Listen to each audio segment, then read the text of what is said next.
broads. You don't engage in certain behavior because it comes with specific types of action. Under the current laws as they are, you're not allowed to engage in certain types of behavior, which, I think that if we had more enlightened laws, things would be a little different. I believe in swift justice. I don't believe in carrying things over or over protracted periods of time for things that are obviously unjust. And despite the fact that I believe that, the strong dominate the weak, I also believe that the clever dominate the strong. I don't believe that little old ladies and children should be, in any way, manipulated or used by people who can just gain whatever they can off of them. Older people have like a wealth of information gained from years of experience. These things have worth, and children are the wellspring of the future, so they should be held as sacred. When you have people who are completely motivated by a lust and a thirst for power, as opposed to actually possessing power or being manifestations of power, then you're seeing something that is based around the idea of a continual desire, a lust for it. These people will never really have power. They'll only have the illusion of it. Yes, and we're coming up on another break, and that is right where we're at in the understanding of good and evil. It's beyond all of this, and the ideas that we're looking at with our global politics are beyond evil, and they have nothing to do with Satanism. So we're getting that clear right now here on the Freezone with... All right, welcome back to the Freezone with your host, Freeman, and my very special guest, Magister Templi of the Church of Satan, Diabolus Rex Church. So Rex, if I wanted to become a Satanist, how does this work out? How could I become a Satanist? Well, first of all, Satanists believe, and we do have people working in science and in psychology studying these things who are members of the Church of Satan. We believe that we're both a race and an ethnicity unto ourselves, very much like, we might say the beginning of the early Jewish tribes. We believe that you're born this way. When everybody's going right, you're going left. When everybody's saying up, you're saying down. When everybody's saying, warm and fuzzy, you're going, dark and austere. Just not as a knee-jerk reaction, but because it comes natural to you.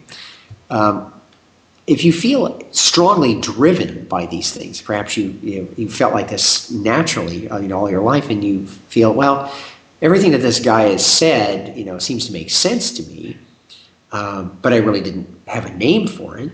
You might just inadvertently get introduced to a book like the Satanic Bible by Anton LaVey, or visit churchofsatan.com and read about some of our frequently asked questions, and then all of a sudden you might go, wow, I've never really thought about that, but that's exactly how I feel, and I don't have a problem with that name because it's like I feel a kinship with this kind of lonely dark prince who was willing to give up everything simply because he felt it was most important to be oneself. So people who are interested in that, they should take a look at that material. But believe me, I'm not into proselytization, and I believe that conversion is a completely alien concept. I don't believe that you can turn a poodle into a pit bull. You're born the way you are, and that's what you will be. And the way to really manifest your destiny is to be what you are to the greatest level that you can be, even if it's something despicable. At least in some people's eyes, right? Yeah, well, yes. Well, so it seems that the concepts of Satanism were not exactly what a lot of us thought they would be. It seems that the philosophies of Satanism are more kind towards animals and even the human animal, except for when crossed, of course. And we've even had Christians and Satanists agree here on the Freezone, which I think is a feat of its own. Well, is there anything that you would like to bring up that we haven't covered in our last 5 minutes here? It's so difficult to say what could we really talk about because there's so many areas. I mean, this show could be 4 more hours long. I don't think you could cover everything. I do believe that we are entering into a new age. It's like I keep on thinking that song, Age of Aquarius, which was so big in the '60s and stuff. People talking about a change in the mental perspective of things. I think that the next 20 to 50 years are going to be seen as huge changes in the mind, as much as they are in the physical world, maybe even more so. I think that the computer itself, as a manifestation of biomechanical technology, will be integrated into our future experiences. I think that we're going to see perhaps some of the most beautiful aspects of like a Giger painting, manifested in the real world, as well as some of the greatest horrors of that same vision. Simply because man is not going to be deterred by evil. He's not going to be deterred by his warnings against it. It is in our nature to be inquisitive. We must ask. We must see, and for whatever kind of end we may come to as a result of that, I think that we'd be a lot less rich if we simply sat back and were complacent and didn't do anything. Burning books and libraries and trying to keep information, from people who really need it and are worthy of it, to me is wrong. We should be able to have access to that. What we do with that information, of course, is what's going to be of most paramount importance. It's not always going to be in the best interests of everyone, nor should it, because there are different classifications of life in the world, and they're not all the same. That's not man's law, that's nature's law. So it is an acceptance and a realization of that truth that we have to deal with. Yes, and you got me thinking about the grid and CERN. Now, CERN has a large statue of Shiva sitting out in front, and of course you've got a trident in your forehead in honor of Shiva, the god of destruction. And I even found, yes, CERN's logo being 666 fell right into my satanic spectrum. What do you think about devices of this type of technological ideas of breaking into other dimensions, the ideas of extraterrestrials or other dimensional beings?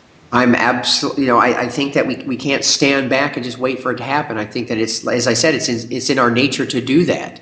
Better one day as a lion than 1,000 years as a lamb. I think we need to do these things. But, when you're talking about Shiva the Destroyer, Shiva in Hindu mythology isn't seen as an evil being, but is seen as a particulate of the devastating power of nature that can affect some people favorably and other people unfavorably. Again, that's going to be wherever you are in the fallout after it's all over.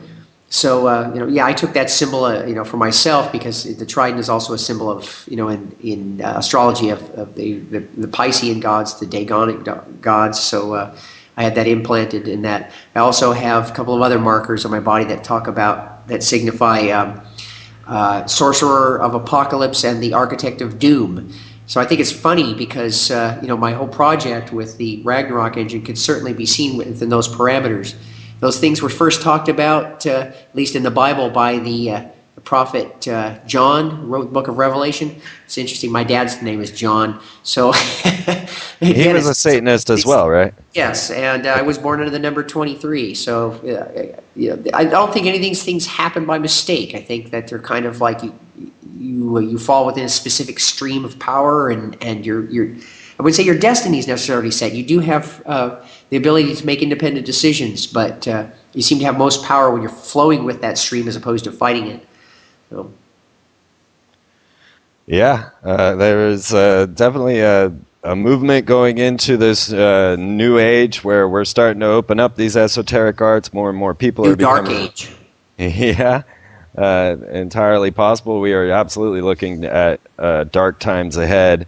And I think that people need to express more of their human aspects and even get into the ideas of being more and more their own selves and manifesting what it is that they believe is correct instead of what's being promoted by the belief systems of today. Ultimately, you will find yourself alone as a magician. Truth will belong to your personal conviction based upon your experience, because that's all you have as somebody involved in. I don't know how many people who listen to your show are magicians or perhaps mystics or practice this type of thing, but ultimately the only answers are going to be found within. You can have the stimuli and you can have suggestions presented to you from exterior and you can bring them within, but ultimately your decisions are going to be based upon, simply how you decide to carry them out. And I don't find it sad or terrifying to make those decisions alone. I think that's a sign of character and power to be able to do that.